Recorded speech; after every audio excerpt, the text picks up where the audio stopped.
Ah bah tu es là, je t'attendais. Ici, tu es dans un atelier d'ébénisterie et tu vas voir comment, avec un vulgaire bout de bois, on arrive à réaliser des choses extraordinaires, des innovations. Alors ensemble, tu vas me suivre et puis on va réaliser un meuble, du dessin jusqu'à la production. Allez, suis-moi.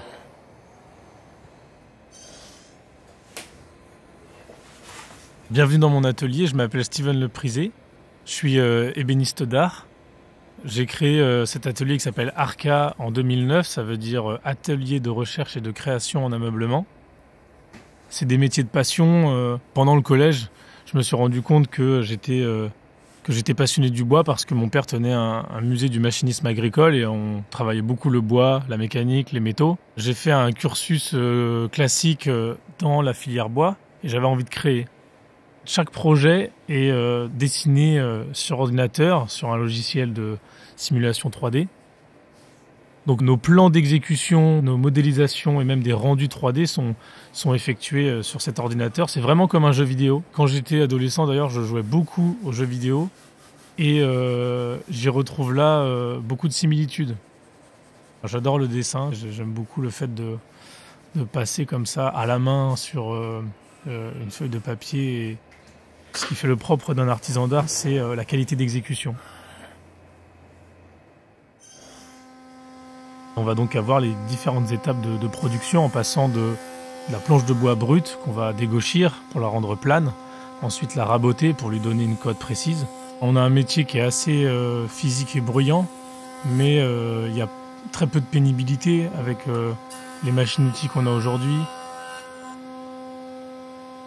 Il faut savoir que c'est un métier où il y a aujourd'hui autant de filles que de garçons au niveau des écoles et que ça peut paraître pénible, mais ça l'est très peu ou très rarement. Parce qu'on s'entraide pour porter, parce qu'on dialogue beaucoup, parce que si on ne communique pas, finalement, les choses ne se font pas ou se font mal. Et quand ça l'est, on a des équipements pour soulager, disons, le travail. Je suis d'abord technicien et je suis ensuite devenu plus créatif. J'ai donc fait un CAP ébéniste. Juste avant ça, un BEP menuisier CAP agencement. J'ai continué avec un BMA ébéniste, donc c'est un niveau bac. Et donc j'ai fait ces 2 dernières années au sein de l'école Boulle. Les premières années où vous êtes tout seul, vous devez à la fois être comptable, dessinateur, ouvrier, commercial, vernisseur, emballeur, etc.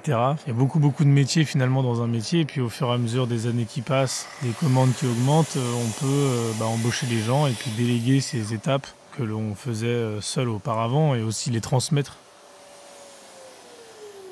Dans les étapes de production, j'aime beaucoup le moment où on doit poncer à la main et où on a toutes les essences de bois et les effluves qui arrivent jusqu'à nos narines.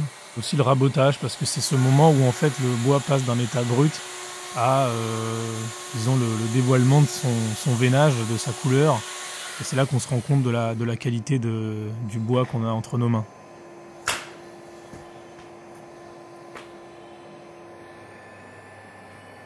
Pour être artisan d'art et ébéniste, il y a des qualités communes à tous les métiers, c'est d'aimer le dessin, d'aimer la précision, d'être assez maniaque en fait.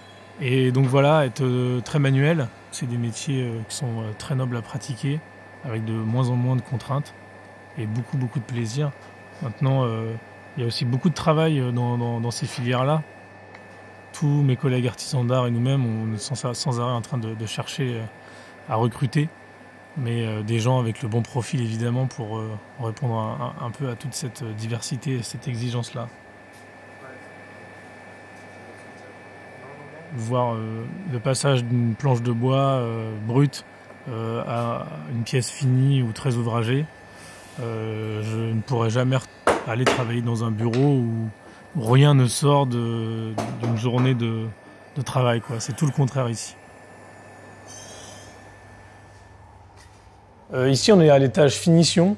Donc c'est l'endroit où on fait les lacs, les vernis. C'est aussi l'endroit où on utilise la commande numérique. C'est un peu comme un robot, elle est pilotée par un ordinateur.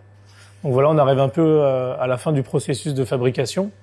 Et chez Arca, on a coutume de dire qu'ils ne savaient pas que c'était impossible, alors ils l'ont fait. C'est une phrase de Mark Twain.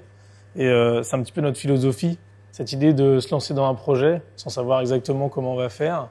Mais on sait qu'on va y arriver. Être suffisamment pugnace et et sérieux pour arriver à ses fins. Et ça, c'est à la fois en maîtrisant les outils traditionnels et les outils numériques, donc toujours en les choisissant à bon escient. Alors comme tu peux le voir, on n'a pas terminé, parce que ça prend souvent plus de temps que prévu pour atteindre la qualité désirée. Alors je t'invite à revenir nous voir. À bientôt.